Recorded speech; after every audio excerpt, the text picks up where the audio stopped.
My name's Richard D. Hall, and my trained profession is I'm an electrical engineer. I became a chartered electrical engineer in '98, but I gave all that up in 2002. I set up my own business, and I've predominantly been doing web design. But in the last 2 or 3 years, I've become more and more involved and interested in the UFO subject because gradually, as I've looked at more and more evidence, objectively, I have to say, there's no doubt in my mind that the UFO phenomenon is real, and it is linked to many other phenomenons, and it's being covered up. When I say covered up, it's not, they don't go around, locking people up who open their mouths. It's a very subtle kind of cover up. It's an encouragement of debunking. It's muddying the waters, disinformation.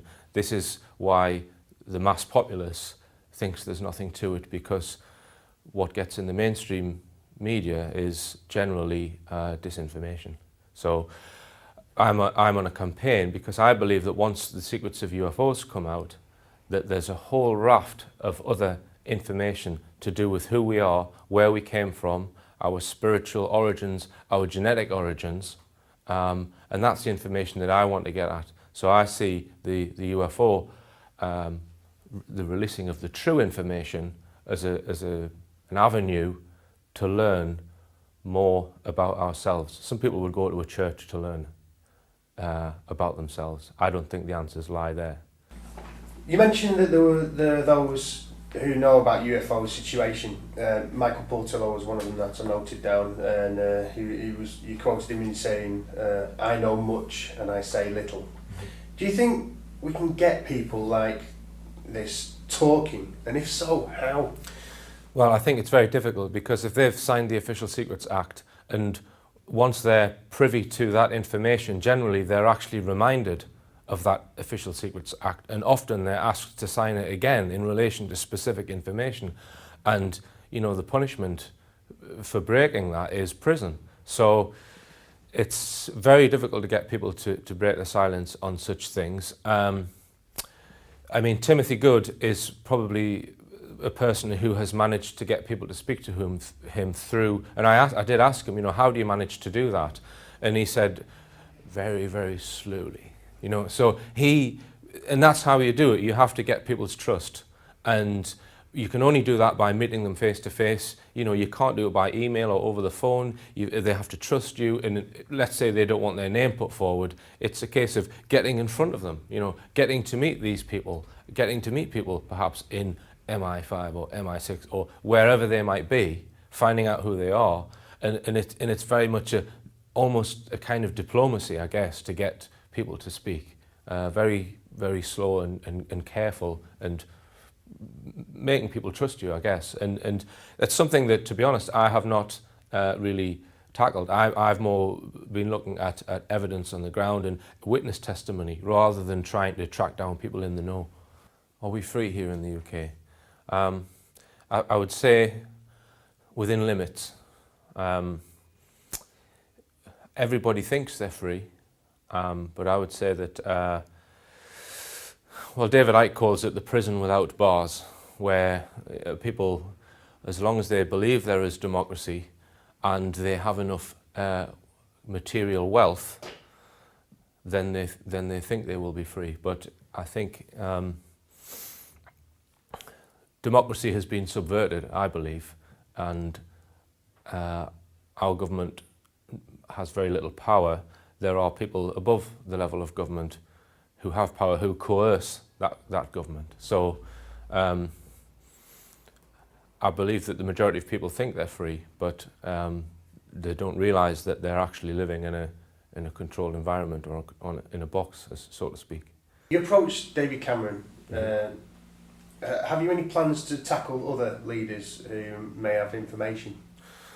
Yes, I did originally try to contact Gordon Brown, and I wanted to get into the Prime Minister's press conference, because after all, he is the Prime Minister, and I found that impossible. So it's nigh on impossible for a member of the public to actually confront the Prime Minister, which I found rather disappointing.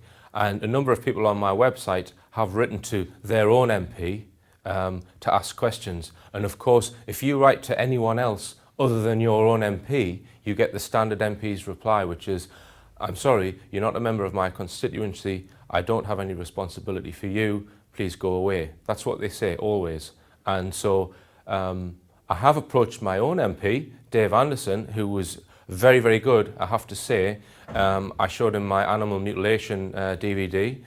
He was very concerned by it, and he has written to the Secretary of State, Hilary Benn, and I've still to have an answer from Hilary Benn, but that wasn't too long ago. So, you know, I take my hat off to Dave Anderson. He's the Labour MP for my constituency, and he has fully taken on board what I've said to him. I haven't mentioned the UFO situation, although I have said to him that I researched that field, but the animal mutilation phenomena, there's tangible, solid evidence which, you know, an MP can take up with the Secretary of State. So he's helped me in that respect. Do you think 2012 has anything to do with disclosure?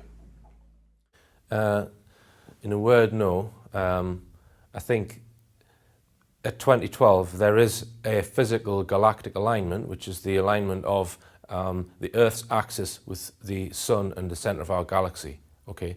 Now, that alignment occurs once every 26,000 years, and that's an astronomical fact. It's also a fact that the main calendar ends on that particular date. And to me, that proves that, well, it wasn't the Mayans who devised that calendar for a start, it was people before them who handed them that calendar, but it proves that wherever that calendar came from, they had advanced knowledge of astronomy and mathematics, because in order to know where that end point is, you need to know where the centre of our galaxy is. And they must have had advanced, either very powerful telescopes, advanced knowledge of the mechanics of our galaxy. And there's just, if you read the normal history books, they don't say that. So there was advanced knowledge at least 5,000, probably even 10 or 15,000 years ago.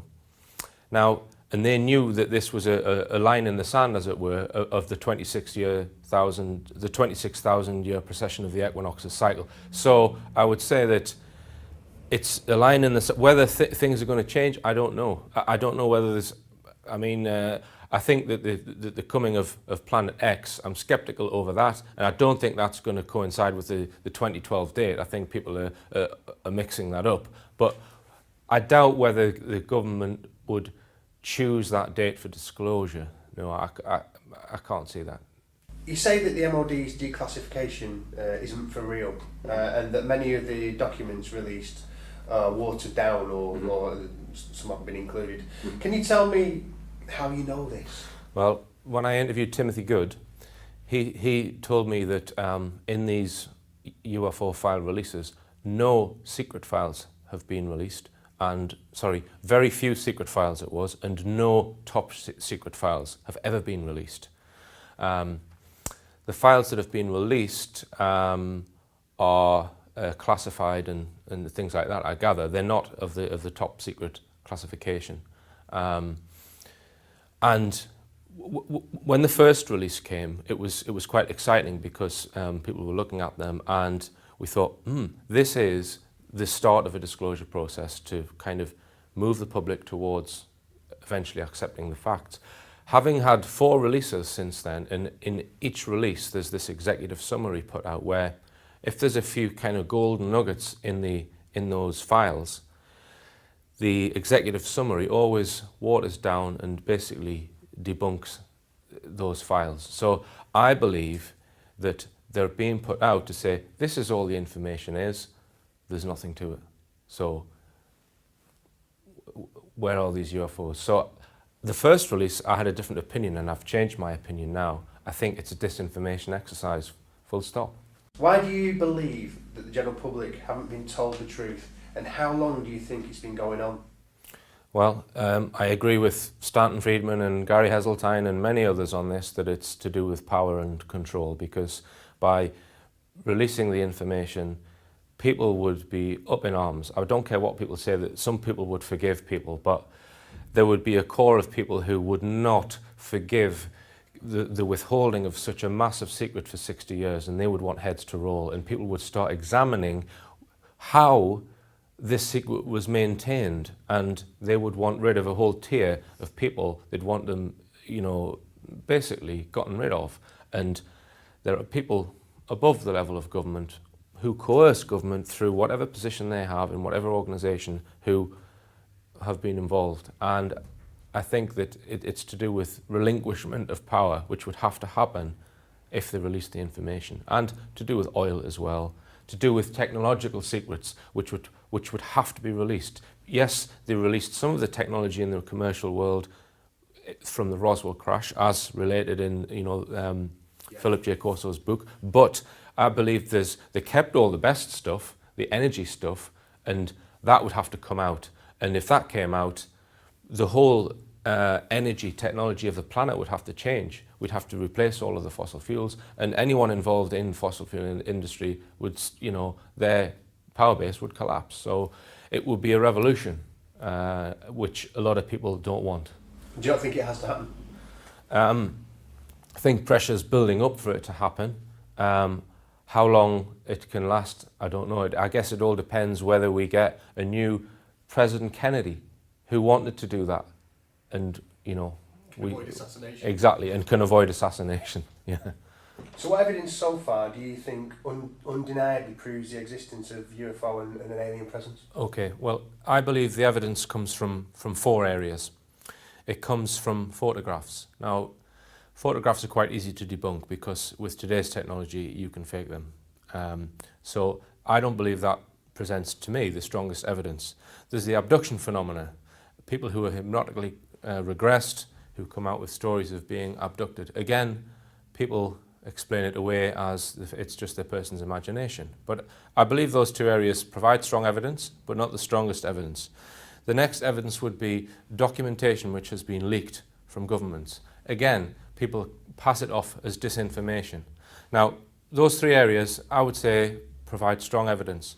But the strongest evidence, the most compelling evidence, is witness testimony, in my view, and that's what's convinced me from the Disclosure Project. Witnesses from the Rendlesham Forest case, witnesses from the Roswell case, and witnesses from more or less known cases like the Berwyn Mountains case. There are many, many, many cases with basically very reliable, compelling witness testimony, and I don't think they're all telling fibs.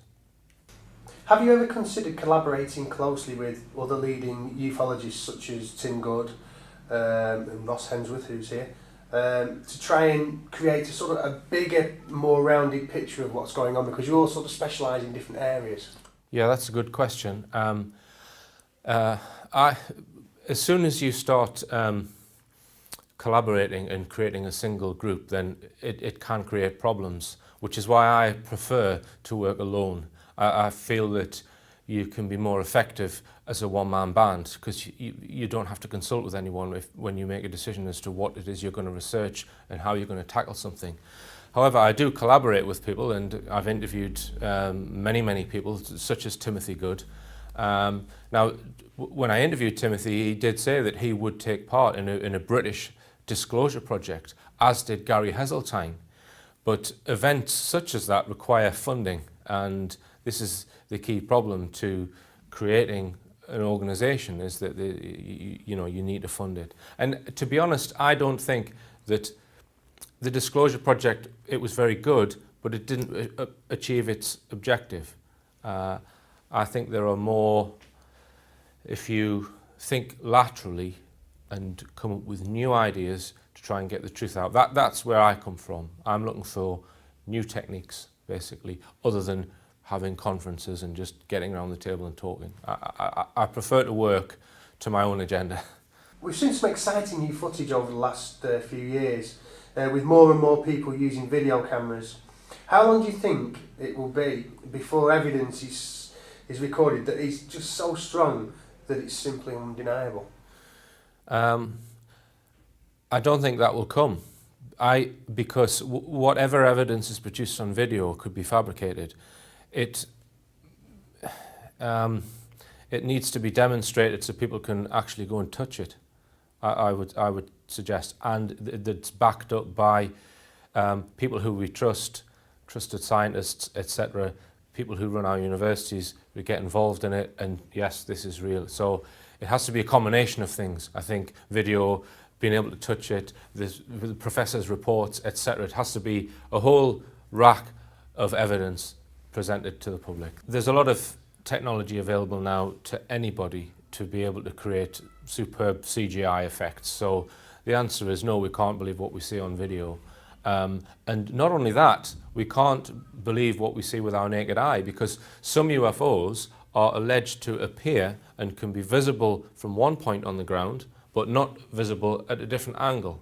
And this is due to the way that the craft with their gravitational propulsion system kind of creates a gravity lens, as it were, so that light can emanate with that angle, but not that angle. So they are manipulating gravity, space-time, which means that what you see is not necessarily what is, even if you're actually seeing it. So no on both counts. We've seen some fantastic series from you, from the Rich Planet series and from the Silent Killers. Silent Killers, that's it.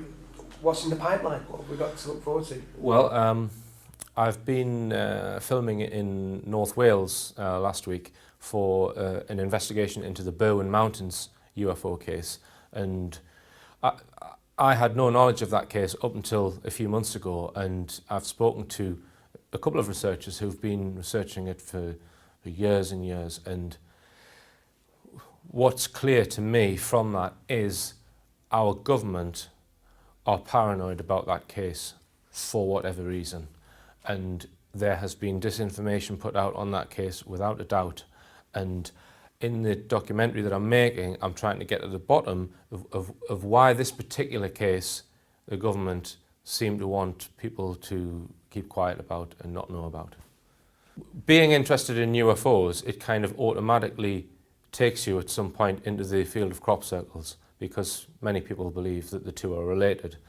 And so I thought that I should investigate crop circles, albeit from my own perspective of objective evidence, rather than just going, ooh, isn't that a nice pattern? To be honest with you, I'm not really interested in going and standing in a crop circle. That doesn't interest me. What interests me is the amount of skullduggery, shall we say, going on with various different parties, including government, and I hope to get to the bottom of that in a documentary that I'm going to bring out. And it's not going to be about looking at pretty crop circles, I can assure you.